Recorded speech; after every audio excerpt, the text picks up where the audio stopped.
이 축복 가정의 역사 1. 36, 72, 124 가정의 역사. 하늘의 역사는 종족에서 민족 편성 운동이기 때문에 통일교회 선생님을 중심 삼아 가지고 1960년대에 성혼식 축복 이후부터 본격적인 종족 편성이 벌어지는 겁니다. 그것이 36가정으로부터 72가정인 것입니다. 36가정은 이스라엘의 민족 역사, 유대교 역사 가운데 있어서의 조상들을 다시 찾은 겁니다. 조상의 대표를 세운 것입니다. 그런 소생 기반이 벌어진 그 기반 위에 72가정이 있다 이겁니다. 그러면 72가정은 뭐냐? 36가정의 2배인데 축복 가정이 있으면 언제나 가인 가정과 아벨 가정의 싸움이 문제되는 겁니다. 그렇기 때문에 부모의 가정을 중심 삼고 아들의 가정인 장자의 가정과 차자의 가정이 하나 못되었다 이겁니다. 언제나 가인이 아벨을 치는 입장에 있기 때문에 언제나 하나 못되었다 이겁니다. 그래서 상징적인 면에서 탕감 조건을 세울 수 있는 가정으로 맞춰 놓은 것이 72가정이라고 보면 되는 겁니다. 횡으로 보면 예수님 시대의 12사도 앞에 72문도를 대표한 가정이지만 이것은 오늘날 우리 시대에 있어서의 36가정을 중심 삼고 볼 때 모든 가정들 앞에 아담 가정의 가인 아벨 가정에 해당합니다. 지금까지 이 시대에 영향 미쳐 나온 모든 조상들이 섭리 가운데에서 가인 아벨을 하나 만드는 데 실패했습니다. 그 가인 아벨을 하나 만들 수 있는 기반을 형성하지 못했기 때문에 타락의 세계는 연장되었던 것입니다. 그러므로 말미암아 36가정을 중심 삼아 72가정형을 만들어서 가인 가정과 아벨 가정을 연결시킨 하나의 조상 가정을 만드는 것입니다. 120문도는 뭐냐? 성천한 후에 되어진 120문도는 12사도가 하나의 종족적 기준이라 했을 때 72문도는 민족적 기준이요 120문도는 세계적 국가를 대신한 기준입니다. 그래서 통일교회는 이런 모든 전부를 다시 탕감복귀해서 오시는 주님께서 해원성사하지 않고는 세계는 살 길이 없다는 것입니다. 그래서 36가정을 세우고 72가정을 세워 놓았고 이것이 하나됨으로 말미암아 민족적 중심을 확정할 수 있는 겁니다. 36가정은 아담부터 아브라함까지 2000년 사이에 있었던 선조들을 대신한 가정입니다. 그렇기 때문에 36가정 앞에는 가인 아벨이 있어야 합니다. 이 입장으로 세워진 가정이 72가정입니다. 또 12수를 중심한 전체 수를 위해 세워진 가정이 120가정입니다. 124가정 중 4가정은 세상에서 이미 결혼했던 사람으로 세웠습니다. 이것은 타락한 인간의 입장을 복귀하는 것이요 예수님이 역사 속에서 찾으려던 가정을 복귀하기 위한 것입니다. 선생님은 선생님의 가정을 중심 삼고 3가정을 축복해 주었고 3가정을 중심한 12가정을 중심으로 36가정, 72가정, 120가정을 축복해 주었습니다. 이것은 선생님이 세계사적인 투쟁을 거쳐 축복해 준 것입니다. 이것은 예수님을 중심 삼은 3제자와 12제자와 70문도, 120문도와 같은 것입니다. 예수님은 하나님의 아들의 입장에서 아버지를 대신하여 성리적 책임자가 된 것과 마찬가지로 여러분도 아들의 입장에서 책임을 해야 된다는 것입니다. 앞으로 문제되는 것이 축복 가정입니다. 세 아들은 아담 가정, 노아 가정, 야곱 가정을 대신한 가정입니다. 36가정이란 어떤 가정이냐? 역사적으로 제시된 모든 탕감 조건을 탕감해야 할 대표적인 가정입니다. 이렇게 되는 겁니다. 결국 36가정이 무엇이냐 하면 역사상의 각 시대에 있어서 모든 가정들이 뜻을 이루지 못하고 가정의 형태를 이루지 못하고 내려온 모든 역사적인 탕감 조건을 이 시대의 지상에서 방패막이를 하기 위한 가정입니다. 다시 말하면 역사적으로 내려온 탕감 조건을 막아낼 수 있는 대표적인 가정이 36가정입니다. 그러면 72가정과 120가정은 어떤 가정이냐? 36가정은 역사적인 대표의 가정이기 때문에 과거로부터 엮어져 나온 것을 대신한 가정입니다. 이 가정을 중심 삼고 현실적인 기반으로 세워진 것이 72가정과 120가정입니다. 과거로부터 바라며 나오던 가정적인 탕감 조건을 막을 수 있는 가정이 36가정이라면 그것을 현실적인 가정의 기반으로서 막을 수 있는 가정이 72가정과 120가정이라는 겁니다. 72가정은 종족과 민족을 대표한 가정이요 120가정은 세계를 대표한 가정입니다. 그렇게 되는 것입니다. 국가 민족을 대표한 자리에 있어서 생사의 기로에 접경해서 최후의 결전을 내려야 할 숨가쁜 과정을 거쳐 나가는 겁니다. 여러분이 알다시피 1960년대를 중심으로 선생님의 성원식을 중심 삼아 36가정으로부터 72가정으로 120가정으로 이렇게 쭉 발전해 나온 겁니다. 36가정을 택하기 위해서 3가정을 중심 삼고 그 다음에 12가정을 중심 삼은 3시대형, 즉 구약시대, 신약시대, 성약시대형을 대표로 전체를 연결시켰던 것입니다.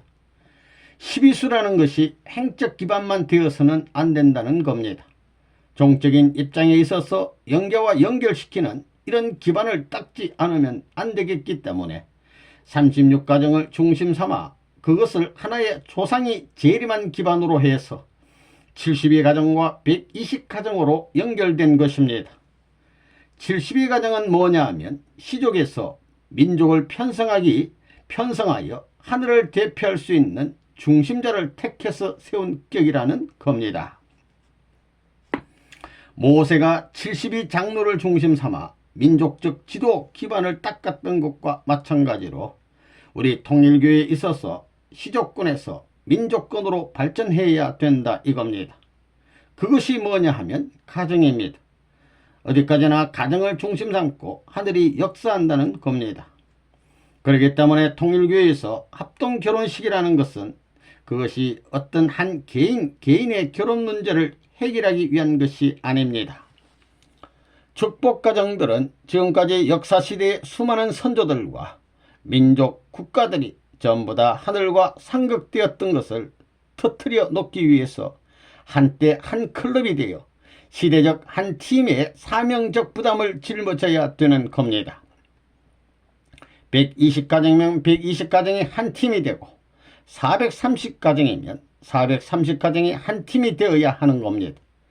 역사적인 모든 결혼을 중심 삼고 이루어졌었던 가정들의 실패를 탕감하고 하나의 중심적인 부활 가정으로 등장시킨 것이 합동 결혼식을 한 가정들이라는 것을 알아야 되겠습니다. 조상을 중심 삼고 가인 아벨이 하나 되었으면 복귀됐지요. 그 복귀의 목적은 국가만이 아닙니다. 세계라는 겁니다. 국가만 복귀되어서는 안 됩니다. 세계가 복귀되어야 합니다. 예수님이 오순절에 성천할 때 마가의 다락방에 모였던 120명의 문도는 무엇이냐 하면 세계적 국가대표라는 것입니다. 민족을 중심 삼아 가지고는 72가정까지 기반이 되면 그것이 하나의 중심이 되어 세계적인 국가 형태입니다. 이것은 12지파를 중심 삼아 가지고 72문도를 중심으로 국가의 중심이 될 수 있지만 세계의 중심은 못 된다는 겁니다.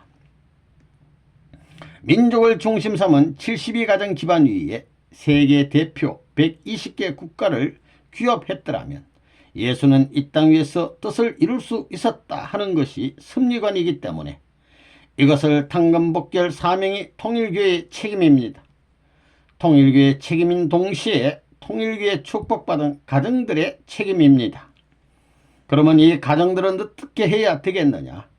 36가정을 중심 삼고 72가정, 120가정이 완전히 하나 되어야 됩니다. 완전히 하나 되어야 되는 겁니다. 형으로 보면 세계를 대표한 것이 소생이고, 그 다음이 72가정이 장성이고, 그 다음에 36가정이 완성입니다. 이게 조상이기 때문입니다. 그렇게 보는 것입니다. 120가정이 끝남으로 말미암아 1965년에 선생님이 전 세계의 성지를 특정했던 겁니다. 그건 왜 그랬느냐 하면 하나님의 뜻을 중심 삼아 가지고 36가정을 찾았고, 그 다음엔 72가정을 찾아 민족적 중심으로 만들었고, 세계 국가형 120가정과 같은 기반을 만들어 놓았기 때문에 세계 국가를 관리해야 합니다. 그럴 수 있는 시대로 들어가기 때문에 전 세계 40개국에 120개 성지를 택정한 겁니다. 이러므로 말미암아 하나님의 뜻 가운데 조상이 찾아졌고, 그 다음엔 72가정을 중심 삼고 가인 아벨형이 찾아졌고, 세계의 대표자가 찾아졌으니 세계 국가 땅을 찾아야 합니다. 그러므로 말미암아 하나님의 섭리 시대에 있어서 사람을 찾고 땅을 찾았으니 세계적인 시대로 넘어가기 시작하는 것입니다. 이러한 일이 1965년도 성지 택정한 이후에 벌어지는 것입니다. 종적인 역사를 횡적으로 탕감하는 역사를 해 나오는 데 있어서 탕감복귀의 기반을 닦아야 되기 때문에 36가정과 72가정과 120가정을 세운 것입니다. 그 가운데 36가정은 종적인 선조 36대의 축소형입니다. 그 다음에 일대가 떨어진 가인 아벨형이 72가정입니다. 그리고 120가정은 세계 120개 국가를 대표하는 가정입니다. 유엔 가입국 120개 국가와 딱 들어맞아야 되는 것입니다. 그런데 실제 그렇게 들어맞았습니다. 36가정은 타락한 인류의 조상들이 부활한 형이고, 72가정은 그 조상들의 아들, 딸들이 부활한 형이고, 그 다음 120가정은 세계의 사람들이 부활한 형입니다. 그러니까 이것이 하나 되면 결국 가정과 아들, 딸이 하나 되고 세계가 하나 됩니다. 그래서 120가정까지는 내가 책임을 져야 되겠다고 보는 겁니다. 이제부터는 여러분도 사고방식을 선생님과 같은 사고방식을 가져야 합니다. 하나의 세계를 찾기 위해서는 하나의 나라를 찾아야 되고, 하나의 나라를 찾기 위해서는 내 일족, 문시면 문시 종족을 동원해야 됩니다. 종족을 동원해 가지고 이 나라, 이 대한민국 민족을 구해야 된다는 것입니다. 이런 관이 딱 돼 있어야 합니다. 재림 주님은 아담 가정의 입장을 탕감복귀해야 합니다. 따라서 아담, 노아, 아브람형 가정을 찾아서 조상으로 세워야 하는 것입니다. 그러기 위해서는 먼저 아담형 12가정을 찾고, 다음에 노아형 12가정과 아브람형 12가정을 찾아 종적인 조상을 세워야 합니다. 그래서 선생님이 36가정을 세웠습니다. 이 조상들을 중심한 가인 아벨형의 가정으로 찾아 세운 것이 72가정입니다. 그리고 120가정은 세계 120개 국가의 지도자를 상징하는 것입니다. 120문도는 세계를 대표합니다. 예수님도 120문도를 중심 삼고 세계적인 출발을 하려고 했지만 그것을 못했습니다. 우리는 이것을 갖춰 놓아야 합니다. 세계를 표준하고 나가는 길 앞에 있어서 다리를 놓을 수 있는 자기의 후손을 단계적으로 세워야 됩니다. 후손을 세울 때는 아무렇게나 마구 세우는 것이 아니라 세계적인 대표가 될 수 있는 자리에 세워야 합니다. 이것이 뭐냐? 통일교회의 36상, 72상, 124상 합동 결혼식입니다. 36가정은 12쌍의 3배로서 3시대를 대표한 것입니다. 그러면 이 36가정의 책임은 무엇이냐?